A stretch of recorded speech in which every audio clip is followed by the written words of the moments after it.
Hola, hola, ¿cómo están? Bienvenidos a un nuevo capítulo de Vintage Radio, el baúl de los recuerdos. Es un placer saludarlos en este día donde hay varias efemérides que vamos a ir hablando en el transcurso del programa y en donde además tocamos un tema que es uno de los favoritos míos, que son los autos. En este caso, los autos clásicos de Italia, todo lo que ha producido en su gran desarrollo industrial la Bella Italia, sobre todo en el siglo XX, que como decimos cada capítulo, el siglo que mi punto de vista particular es más maravilloso de la historia de la humanidad por su creación cultural, musical, industrial.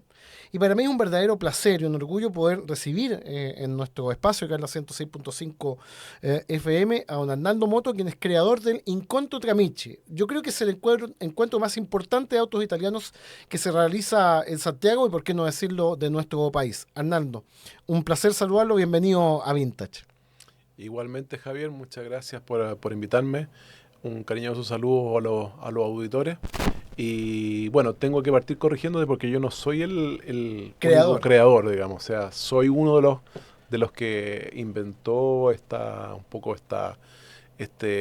idea, llevó adelante, pero esto yo lo hice con un grupo de amigos, entre ellos Sebastián Maricio, que le mando un cariñoso saludo acá, que seguramente nos está escuchando. Y partió, como el nombre lo dice, un encuentro entre amigos, donde nuestra pasión fue siempre, digamos, como te contaba, coleccionar, buscar, restaurar auto italiano, mientras más antiguo mejor. Y eso nos llevó a hacer reuniones entre amigos y bueno, en algún momento empezó a crecer mucho esto y yo no quería que quedara la gente afuera, así que lo empezamos a llevar al estacionamiento de la escuela italiana hace unos 5 años atrás. Y de a poquito se fue repitiendo cada año y bueno, tuviste el sábado pasado, ya tuvimos más de 100 autos, un público de más de 1.600 personas, Mucha gente joven. mucha gente joven, sí, así es. Así que muy contento de tener este crecimiento, de desarrollar esta idea, de compartir también una mañana, una pasión con mucha gente que de repente a lo mejor uno no tendría, no se comunicaría si no fuera por esta pasión que nos une y de conocer tantas anécdotas entretenidas. No, absolutamente, querían haber montones. Nace entonces hace ya algún tiempo, pero los autos italianos, cierto, han tenido una historia muy grande en nuestro país, pero la gran gracia del encuentro es que hemos encontrado piezas que muchos han importado directamente, que en el pasado también se importaron directamente. Por poner un ejemplo, Alfa Romeo, presencia oficial en Chile, empieza a principios de los 80 con el Alfa Sud, pero mucha gente traía con mucho esfuerzo autos italianos traídos directamente, ¿no? Claro, claro. Bueno, la historia de Alfa Romeo en Chile ha tenido alto y bajo, ha tenido distintos importadores. Aquí, bueno, tendría que estar mi amigo Rodrigo Velasco, que es el historiador del mundo Hemos tuerca leído su libro, chileno. claro. Tú sabes que aparte Alfa Romeo es una marca muy antigua, ahora está cumpliendo este año 115 años. Claro. Entonces estamos hablando del año 1910. Yo te diría que ya en esos años, no te digo, pero por ahí por los 20, yo creo que llegaron los primeros Alfa Romeo. Como te digo, hubieron varios importadores, en Valparaíso también habían algunos, tú sabes, había mucha familia italiana, muchos migrantes que llegaron allá. Y como tú bien dices, habían algunos importadores oficiales, semioficiales y algunos que se lo traían directamente. Yo te diría hasta el día de hoy. De hecho, en algún momento yo mismo traje algunos autos cuando aparecieron los nuevos modelos, las Giulia, las Stelvio, las 4C, Claro. que el importador oficial todavía no se animaba a traerlas.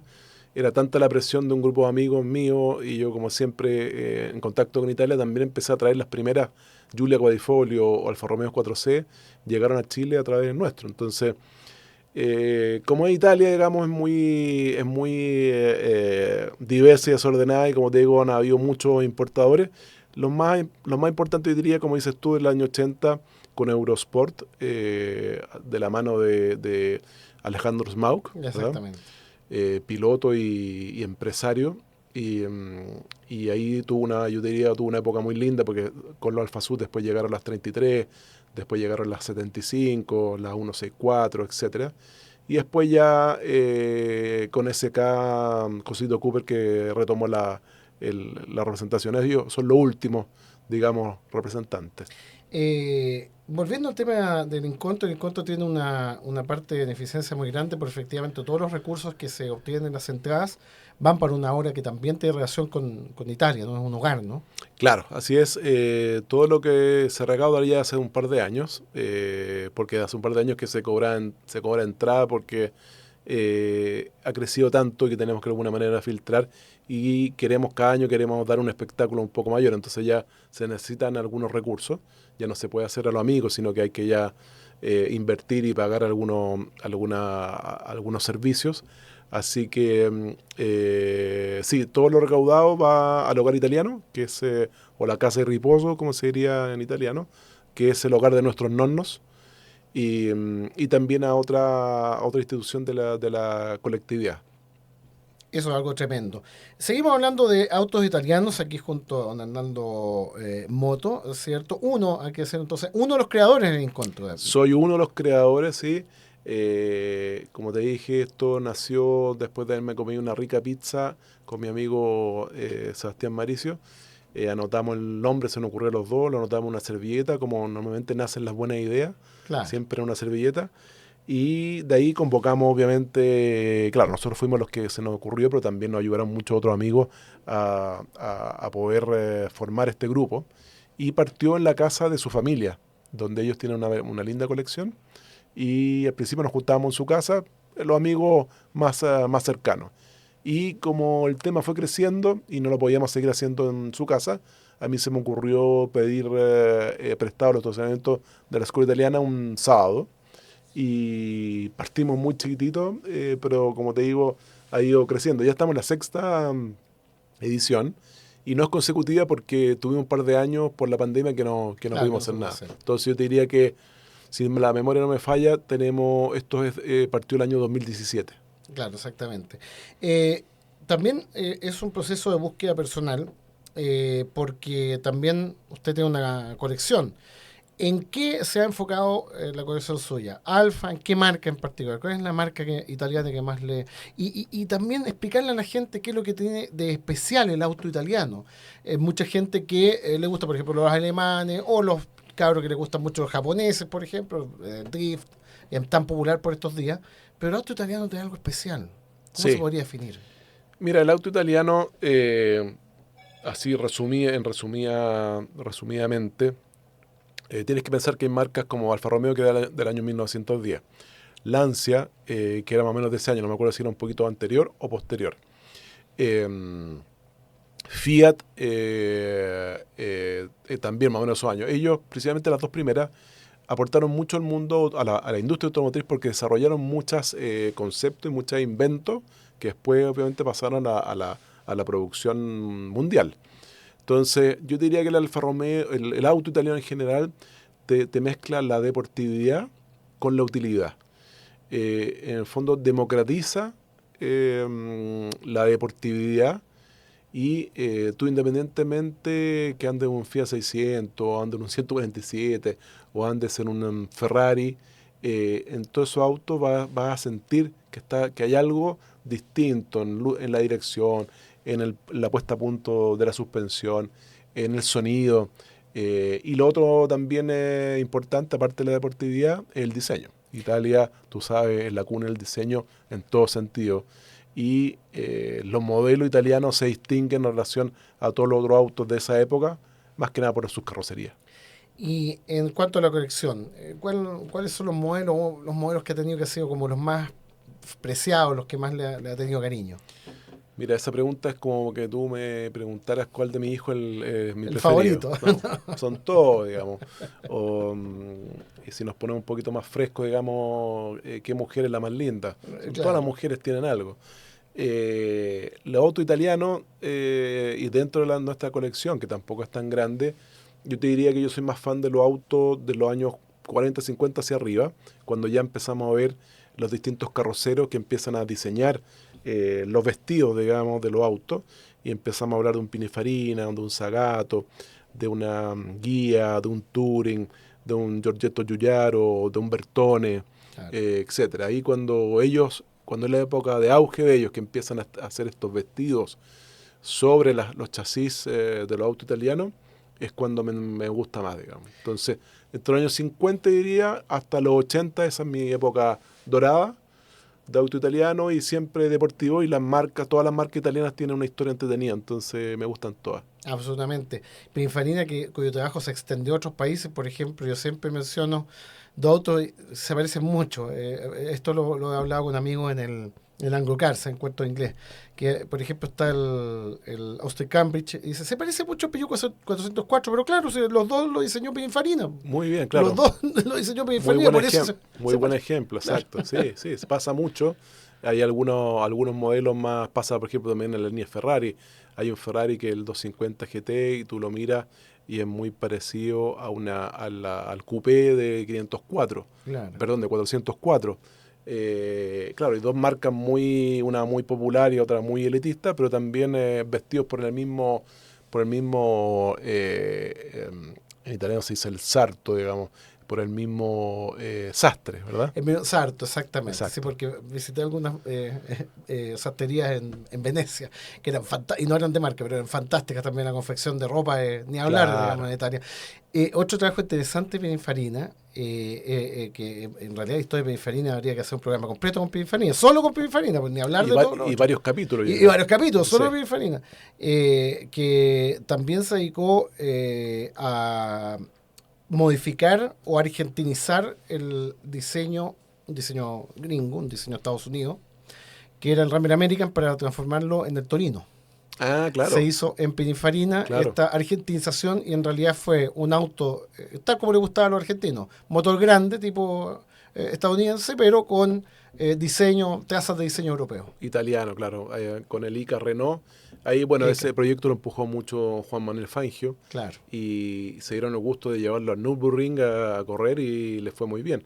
Sí, es un ícono en Argentina. A mí también me fascina el Torino y tiene una historia muy bonita porque es una mezcla entre Francia, América, Italia, Argentina, porque hay de todo un poco ahí y yo te diría con un muy buen resultado. La marca, yo creo, y después de esta pregunta nos vamos a pausa, señor director, y si nos queda un cachito después de la pausa musical, que yo creo que tiene una incidencia importantísima en la historia de la automoción chilena, el automovilismo y además los autos de calle, que es Fiat, que tiene una lazo profundo, digamos. O sea, tuvimos fábrica Claro, en Chile. Rancagua. Y yo creo que quizás también una marca que a veces no tiene... Porque estos programas yo se lo dedico con mucho cariño a los jóvenes, porque los jóvenes, la otra vez se hizo famoso, viral, digamos, un video donde alguien preguntaba cuál es el mejor auto. Y se me hacen hecho esa pregunta, a mí le digo, depende, po. Claro. Para mí, decir, el mejor es muy difícil decir, claro, cuál es el mejor. Pero si quieres destacar un auto, el Fiat 500 tuvo vía deportiva, con los modelos Abarth, y tuvo vía de calle, le dio la posibilidad de automoción a cientos de miles de familias italianas y en todo el mundo. Y el 600 con el SEAT fue el auto que le dio la automoción, que era exactamente igual a Fiat 600, el SEAT 600, la automoción a la familia española.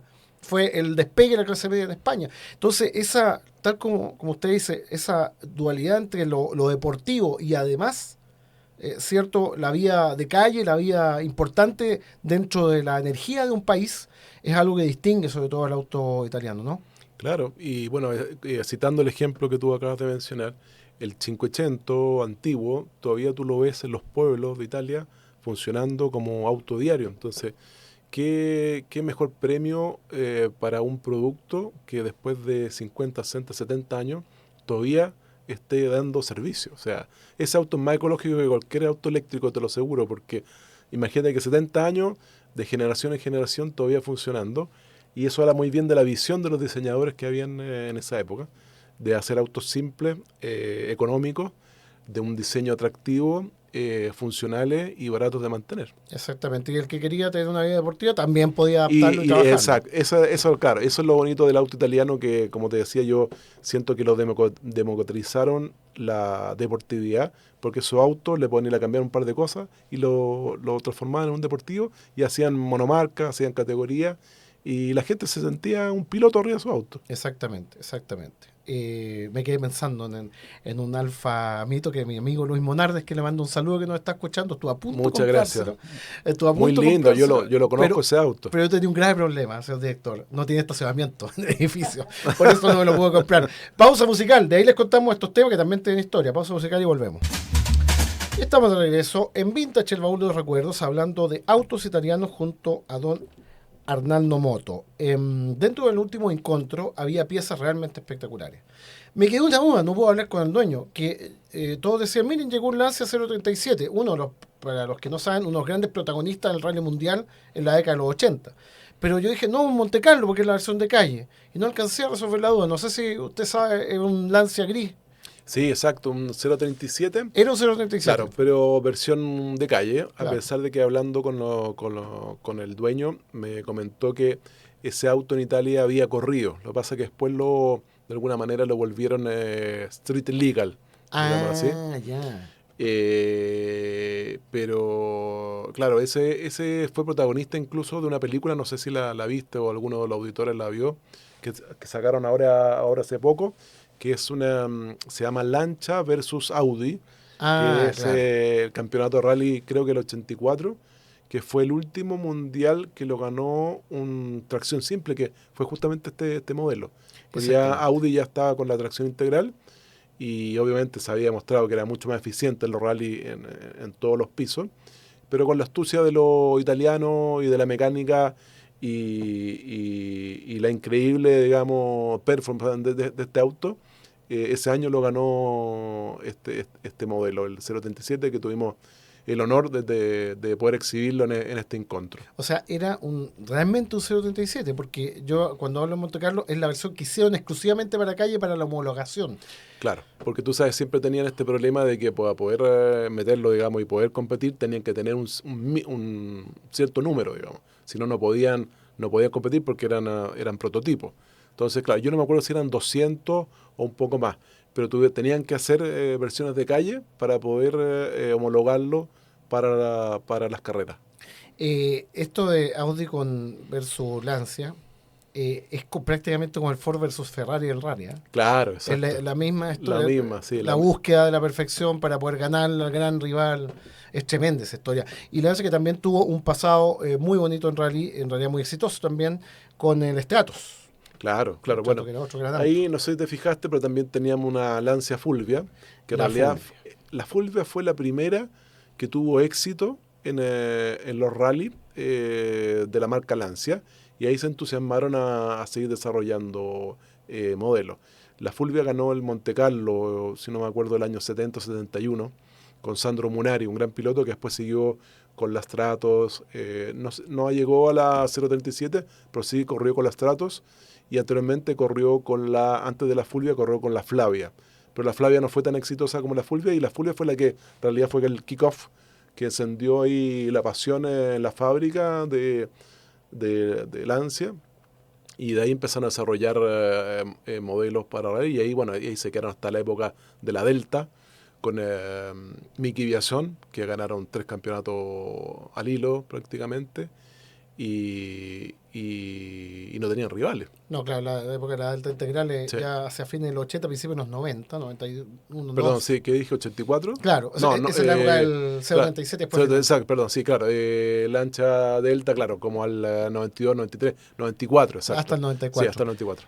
Hace poquito escuchamos ahí algo de música italiano, Albano y Romina Power, que es Gran dupla. una gran dupla que vivió momentos terribles Marido, después, marido y mujer que eran también. María y Mujer, que vinieron al Festival de Viña con Felicità, Richie Poveri, con Mi Namoro di Te, a ver si lo pronuncio bien, y Gloria Humberto Tosi, que la haría famosa Laura Branigan en Estados Unidos 4 años después de que él la sacó el año 1980 y de hecho, o un poquito más, porque la cantó en pleno Festival de Viña en 1980, la versión italiano. 4 años después sería hit mundial con Laura Branigan. También le gusta, por supuesto, la música italiana como parte de la cultura italiana, ¿no? Sí, claro. Sobre todo estos intérpretes que acabas de mencionar de los años 70, 80 me fascina. ¿Cuáles podrían ser los autos que más le llamaron la atención, aparte de los premiados, porque hubo premios, como usted me decía, que estuvieron presentes en el último encuentro. Vimos unos Ferrari espectaculares, no recuerdo los modelos, sobre todo los que estaban ahí en la plataforma principal, de la década de los 70, o sea, no me equivoco, 60, y aparte muchos Alfa, bueno, al final estábamos viendo Lamborghini, los más modernos, pero ¿cuáles serían los autos que a usted le llamaron más la atención? Bueno, ahí que teníamos, los que teníamos en, digamos, como primadonna, que lo llamo yo, que son Primadonna, claro. los principales. Aparte del que ganó el premio, el merecido premio, que es el Alfa Romeo Montreal, que ese fue un auto que llegó nuevo acá Ese era. y que estuvo perdido por 30, 40 años. Y un querido amigo nuestro lo encontró, lo rescató, a pesar que estaba en buen estado, pero no andaba hace mucho tiempo. ¿Cuál es que tenía patente inglesa? El que tenía patente Era inglesa, otro. claro, es una Ferrari Daytona. Daytona. Sí, Esa. que esa también es muy valiosa.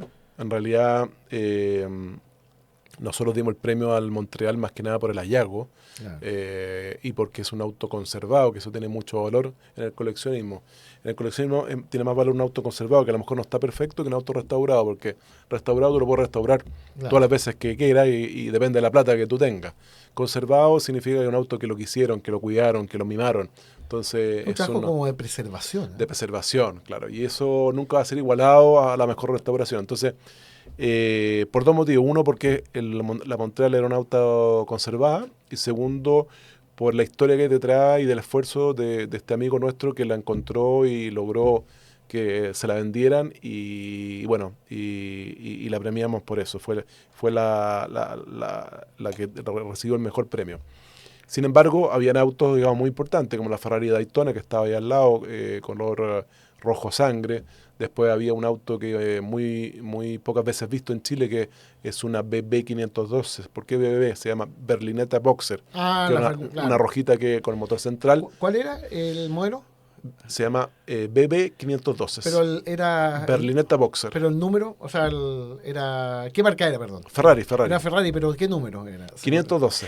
Exactamente. Y yo, eso es lo que se me había olvidado. Porque ese auto fue muy popular, bueno, los niños que vimos la famosa serie esta que se llama El Halcón, Grand Prix se llama, una serie japonesa que hablaba de un piloto de rally, Ya. que siempre le iba mal, así perdía en las finales, y que compitió en rally y también en Fórmula 1. Salía Niki Lauda, una caricatura de Niki Lauda. Claro. Y Niki Lauda le mostraba un 512 BB. Mira. Era un auto popular Qué también buen dato, ¿no? en el anime japonés en los años 70, y que llegó en los 80 a Chile, que lo daban en la época del pipiripao, digamos. Ahí uno también veía, y bueno, había autos ficticios también, los que corría este protagonista, cuyas réplicas son muy buscadas. Era Mackenzie, digamos, la fábrica. Algo recuerdo yo también, pero no, qué buena memoria la tuya. No había hecho Es que es de mi época. el nexo, claro, el nexo con la BB512. Que tú sabes que después la BB512 es la base de la Testarossa, que también estaba ahí. Exactamente. En el otro extremo hay una Testarossa, pero la mecánica, el chasis, todo es de la BB512. Y se transforma en Testarossa cuando Enzo Ferrari, el comendatore, va donde su amigo Sergio Pininfarina y le dice: Sergio, no entiendo por qué en Estados Unidos mi BB512 no se vende como el Countach. Ah, claro. Siendo que el Countach, según las palabras de Enzo Ferrari, no es lo que yo pienso, es un tractor comparado con mi auto. Bueno, te tiene una vieja realidad. Bueno, Enzo Ferrari tenía rivalidades con todo el mundo. En realidad, sí. Y bueno, y ahí Sergio le dice: cambiamosle el vestido, es decir, cambiémosle el vestido. Y ahí, de BB512, pasa a Testarossa y ahí se transforma un hit. Se venden más de 10.000 unidades entre el año 84 y el 94.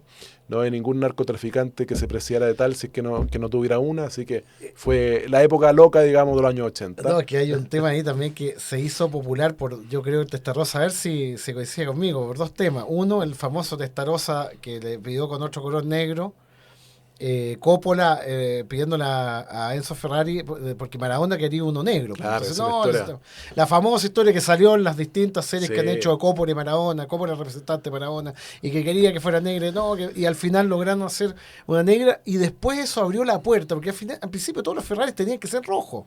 Pero tú sabes que no la pintaron en la fábrica. Ah, tuve que pintarla afuera. La pintaron afuera y te comento una primicia: ese auto va a llegar a Chile. No. En exhibición. No te puedo creer. Sí. No, qué tremendo. Sí, todavía no hay una fecha, El pero mismo. va a llegar a Chile. El mismo que era de Dieguito.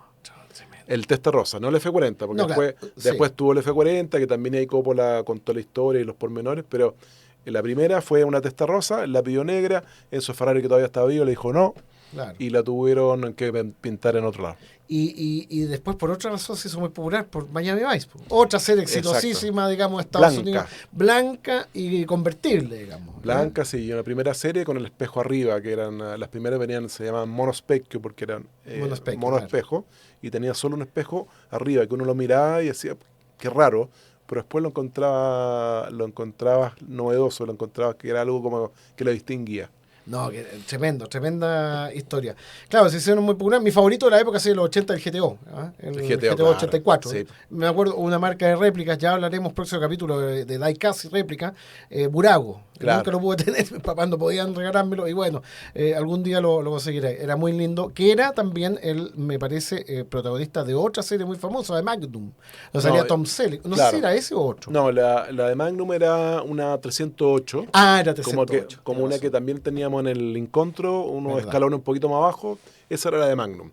Las GTO se parecían mucho, pero técnicamente no tenía nada que ver, y la GTO después fue la base de la F40. Sí, toda la razón. F40, que cuando tuvo Maradona, ahí está un mito que dice, y viene sin radio, pero claro, si la transistor. No, claro, no tiene transistor, digamos, no, porque, ¿cómo se llama esto? Un auto, les explicaron, un auto deportivo, en realidad no era tan de calle, sino que el F40, yo creo que, bueno, Ferrari, que venía siendo dentro de lo que se llama la categoría superautos, varios autos antes, por ejemplo, el 250 GTO del 62, ya era quizá un superauto, pero ya el F40 entra en la categoría de los actuales superautos, un auto espectacular, digamos, cuanto rendimiento deportivo. Claro, y muy vocado a la deportividad, de hecho, aparte de no tener transistor, no tenía vidrio eléctrico, no tenía, era todo eran butacas muy poco regulables, con cinturones de 4 puntas, pero transmitía muy claramente lo que era la deportividad en esa época. Ahora los hiperautos son autos, claro, que tú puedes andar a 450 km por hora, pero no sientes, digamos, no tienes las sensaciones que tiene un deportivo. Entonces, al final, ahí empieza el debate, digamos, ¿qué es la deportividad? ¿Andar a esa velocidad y no sentirlo? ¿O andar a la mitad y sentirlo y sentir que tú eres parte de esa máquina y que tú eres un actor principal? Porque muchos de los autos actuales, ya estamos muy cerca de la ¿cómo se llama? La autonomía, digamos, de los autos que se manejan solos. No, claro, Tesla y otras cosas. Exacto. Y al final es un medio de transporte donde tú en realidad podías estar haciendo cualquier otra cosa, tomando un café, haciendo una llamada o mirando una película. Es que en el caso de los deportivos, creo yo, se acercan los deportivos cada vez a los Gran Tourer, a los Gran Turismo, que se supone que el Gran Turismo es un auto con características deportivas, pero con comodidades interiores. Exacto, claro. Entonces yo, la única vez que andaba un auto así fue en un Porsche, y un amigo mío, Mauro de Talca, que le mando un saludo si nos está escuchando, y era convertible. Entonces vamos a andar en Codegua, era el día del Club Porsche, sin la capota. Vamos a andar más lento, pero vas a sentir Claro, otra sensación del viento. En realidad era muy especial. Claro, muy eso especial. sería como emulando una barqueta. Claro. Pero claro, por ejemplo, los autos antiguos que son mecánicos normalmente, que no tienen servoasistencia, que la dirección es directa, donde tú no tienes freno ABS, por ejemplo, un montón de cosas donde tú sabes que depende de ti 100%. Entonces, eso te involucra mucho más y de alguna manera te comunica con el auto, a diferencia de los autos actuales que en el fondo hay tanta servoasistencia que tú ya pasas a ser un accesorio y no eres una pieza vital. Exactamente. Señor director, Gianni Morandi nos falta, que era esa, nos falta Gianni Morandi y otros temas de los 70, ¿cierto? De Italia, que varios pegaron también en nuestro país, hay que decirlo. Así que nueva pausa musical y seguimos con Vintage, el baúl de los recuerdos. Estamos de regreso en Vintage, el baúl de los recuerdos, junto a don Orlando Moto, ¿cierto? Hablando de autos italianos, autos que tienen historia en Chile, historias que tienen historias e historia en el mundo también. Y también hablando de música, ¿cierto? Escuchábamos hace un ratito un compilado italiano con Gianni Morandi, una canción preciosa que se llama Ojos de Muchacha, Occhi di Ragazza, que fue o participó en el Festival de Eurovisión en 1970. Gira l'amore, muy popular para los lolos de música libre, los que nos escuchan de esa época también se recordarán. Sonó en música libre a principios de los 70, esta canción es de 1972, Gira l'amore. Y a Lucio Battisti de 1977 con su Si Viaggiare, que yo la escuché en el viaje allá y en realidad es una canción preciosa por su letra, un artista que En realidad, bueno, él finalizó su carrera de manera prematura por elección propia, él quería dedicarse a otras cosas, pero que era un artista espectacular, Lucho Battisti, famoso en toda Europa, y también algunas de sus canciones llegó a Chile. En el caso de Gianni Morandi, me gusta tanto esta canción. En el tour que realizamos con mi señora Europa en el año 2023, estuvimos en Venecia, y entonces dentro del grupo había un amigo colombiano que cantaba muy bien. ¿Cómo se llama esto? Que cantó O Sole Mío en pleno canales estrechos, digamos. O sea, salimos acá del canal y nos metimos en los canales. Y la voz de él retumbaba en los canales. Retumbaba. Era una cosa espectacular cómo se produce la acústica en los canales de Venecia. Debe haber sido muy emocionante. Emocionante, me emocioné tanto que yo empecé a cantar Occhi di ragazza, Quanticelli, y no fue lo mismo. Pero igual me di el gusto de cantar Occhi di ragazza en Venecia, de Gianni Morandi, que es uno de mis Mirando a tu favoritos. señora, me imagino. Ah, por supuesto. Pero nos tocó una mala suerte porque resulta que en Venecia las góndolas quedaron con número impar después de la pandemia. O sea, se pueden llevar 5 pasajeros nomás después de la pandemia. Y lo mantuvieron esto, pero manteniendo el precio, claro. Así mejoraba el negocio para los gondoleros. Y con tan mala suerte que quedamos en góndolas separadas. ¿En serio? Mi señora estaba, ¿Estás feliz? no, estaba pero con una rabia tremenda. Y yo en realidad la sensación agradable la fui tomando después, porque al principio salimos en la góndola del Gran Canal para entrar en los canales ya más pequeños, y en realidad se movía bastante. Yo no soy tan amigo del agua. En el aire me siento un poquito más tranquilo, pero en el agua se movía bastante. Pasaba, por ejemplo, un vaporito, que era un barco más grande, y se movía harto. Así que, ¿cómo se llama esto? Dentro de las anécdotas que fue ese viaje y mi frustrada dote de cantante cantando Occhi Ragazza en Venecia. Y también hay muchas anécdotas, yo creo, Arnaldo, en esto de conseguir autos, en quedarse, digamos, con una pieza única, en la búsqueda de piezas. Alguna que recuerde, digamos, de toda esta trayectoria que he tenido en la colección particular que tiene rescatar autos italianos. Bueno, historia hay miles. Yo sigo buscando, pero ya en realidad ya no busco en Chile. Busco en Italia, aprovechamos, creo que te comenté, hay una ley que afortunadamente se aprobó hace unos 10 años atrás, que es con el espíritu de recuperar el parque histórico vehicular, que se permiten importar autos antiguos de más de 50 años que estén restaurados o Ya. conservados originalmente. Entonces, yo hace algunos años también me dedico a buscar autos para mí y para amigos. Antes lo hacía de Estados Unidos, ahora ya hace algunos años solamente de Italia. Y un poco por mi vocación traigo solamente marca italiana, ¿ya?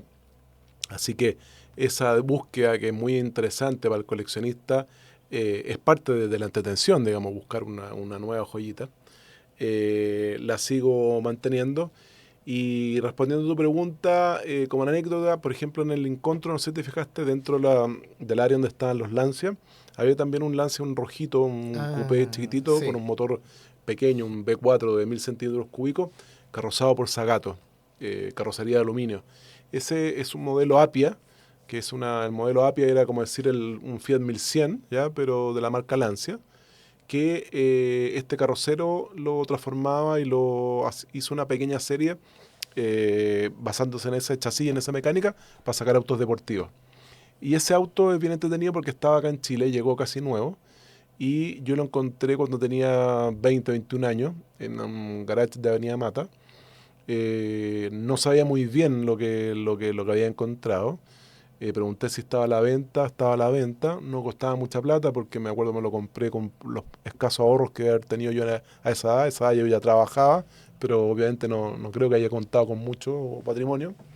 Y de ahí que está en la familia, entonces es el que recuerdo con mayor cariño, digamos, por la historia y porque en realidad ahí denota la pasión que viene en realidad de mi padre. En realidad no es que me nació a mí solo, o sea, mi viejo siempre rescató autos antiguos o los trató de recuperar en la época del año 70-80, cuando esto no era una moda, cuando nadie hablaba de esto, sino que los que coleccionaban lo hacían solamente por puro corazón y pura pasión. No, absolutamente. Claro. Y es interesante el caso de Lancia, que también tuvo otro modelo pequeño que duró bastante tiempo, que empezó como Autobianchi, creo que es el I-10. Exacto. El i10. La Y10, como le dicen en Italia. Exactamente. Y ahí viene una pregunta que yo la otra vez hablaba en el Pulso Automotriz con mi colega Ángel Rosa, que, bueno, muchas marcas están haciendo como entry models, como modelos de entrada. Claro. Son marcas que tienen prestigio, se ha hecho Gran Tour, se ha hecho en realidad autos sedanes de alta gama. Como el Lancia Tema, ¿te acuerdas? El tema que Claro. fue en Chile popular en fin de los 80, que se importó acá. Pero hay marcas que no ceden en eso y Ferrari es una de ellas. ¿Ferrari debe mantenerse como está o cree usted que debería de repente sacar un modelo un poco más asequible? Como lo ha hecho Porsche con el Cayman, por ejemplo. Claro, no, yo soy de la idea de seguir, ojalá que las marcas mantengan sus conceptos, digamos, y no se masifiquen. En realidad, tú sabes, ahora sacó hace poco Ferrari su primer SUV, Claro, que es el puro sangue. ya está, digamos, entrando a la onda. Claro, todavía no ha sacado sedanes, claro, no ha sacado tampoco un deportivo más competitivo como podría ser el Cayman para Porsche. Eh, Mira, lo que pasa es que yo creo que es un tema de marketing, ellos lo tienen que haber estudiado. A ellos igual está yendo súper bien en los mercados asiáticos donde venden cualquier cosa Claro, que se le ocurre. como van caliente. Cualquier cosa que se le ocurre inventar la venden. Yo en realidad no soy tan fan de cuando las marcas se empiezan como a abrir tanto. En el ejemplo del puro sangue, por ejemplo, en realidad son autos que yo no considero, pero lo que pasa es que yo soy tengo un concepto un poquito muy cerrado, digamos, y me gusta mantener que las marcas mantengan su tradición, pero está bien que lo hagan. Lo importante es que ojalá que sigamos con los motores de combustión, digamos, y no sigamos creyendo que los eléctricos van a salvar el mundo, porque en realidad es una gran farsa, digamos, y afortunadamente creo que el mundo se está dando cuenta, porque en Europa por lo menos y en Italia las ventas en eléctricos están cayendo bastante, digamos. Claro, Entonces, yo creo que la electromovilidad es una alternativa respetable, pero no para que todo sea... para que todos se cambien a ello. Claro, yo creo que es una alternativa más. Exactamente, o que marcas, por ejemplo, el caso del Mustang Mach E le pusieron, claro, porque hay marcas que en realidad quizás no son tan para eso, ¿no? Claro, o sea, su tradición de otra se cosa. pegaron una resbalada también ahí, cometieron un error también en Italia cuando los Abarth también lo electrificaron. Ah, verdad. Y yo un tiempo estuve trayendo Abarth nuevo, con motor a combustión, obviamente, el motor clásico.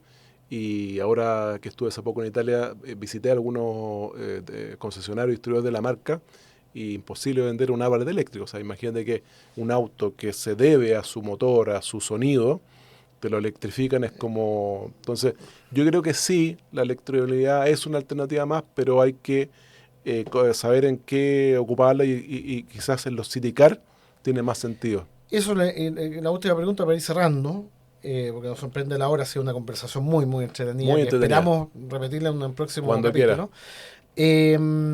Esto es Stellantis, esto que se juntaron todas las marcas en una, los amigos de los Alfa que les mando un saludo están horrorizados ante un nuevo modelo que parece tiene algunas cosas de otro modelo de Peugeot, porque recordemos está Fiat Chrysler, se unió con PSA, que es Peugeot, Citroën, y entonces todo se está juntando. ¿Qué le pasa esta cosa de que se armó en Stellantis? Es que bueno, al final... Para sobrevivirse, o sea, tema claro, económico ni hablar, había exacto, que sobrevivir. Exacto, aquí manda obviamente la sobrevivencia. Lamentablemente llegaron a ese extremo después de muchas decisiones mal tomadas. Afortunadamente salió el antiguo CEO Tavares, que en realidad dejó a la marca muy mal parada. Y ahora yo tengo esperanza porque tenemos un nuevo CEO italiano, napoletano más encima, o sea, más italiano que un napoletano no existe, y que ha hecho toda su carrera dentro del grupo FCA Fiat. Entonces yo tengo esperanza de que vuelvan a encontrar el camino, de que vuelvan a hacer productos, tanto para los franceses como los italianos, que tengan identidad. Y que nos vuelvan a sorprender y que no transformen el vehículo en un commodity o en un electrodoméstico o en un celular, como algunos en Estados Unidos, como Elon Musk quería hacer. Bueno, claro, por ahí va el caso de los eléctricos, otro electrodoméstico más. Claro, exacto. Así que tenemos esperanza en este nuevo CEO napoletano, así que hay que ser positivos. Arnaldo, le quiero agradecer mucho. Nos quedó pendiente las novedades para el próximo año, pero dejémoslo para el próximo capítulo, para el encuentro de Tramichi, ¿no? Feliz, muchas gracias por apoyarnos. Como te digo, nosotros queremos seguir haciendo cositas con el Encuentro Tramichi, seguir creciendo, así que luego espero poder presentarte algunas novedades. Espectacular. Quiero dedicar este capítulo especial a un amigo que también es era de origen italiano, que se llama Mario Pastene, y que siempre, cada vez que terminaba, más o menos hasta ahora, un poco más tarde su jornada, o nuestra jornada de trabajo, él era el productor musical del canal CDO, el canal del Comité Olímpico, donde trabajaba en esa época, me decía, ci vediamo domani. Y esta palabra yo también se la dije a la persona que nos pasó a buscar del hotel al aeropuerto, desde Moriano Véneto al aeropuerto de Venecia. Y me preguntó cómo sabía yo esta palabra, porque un amigo, caro amigo mío, que morto, hace algún tiempo, no me acuerdo cómo se decía en italiano, y me decía siempre ci vediamo domani. Así que nosotros en este estilo vamos a decir ci vediamo en el Cheli, querido amigo Mario Pastene. Y nosotros nos reencontramos la próxima semana en un nuevo capítulo de Vintage, el baúl de los recuerdos. Que estén muy bien, cuídense. Hora de los recuerdos en Radio Dejando Huellas, la radio de la reina. La próxima semana, Vintage abre su túnel del tiempo para repasar la música, las costumbres, las máquinas y los objetos del ayer. Vintage, el baúl de los recuerdos en la 106.5 FM, la radio de la reina.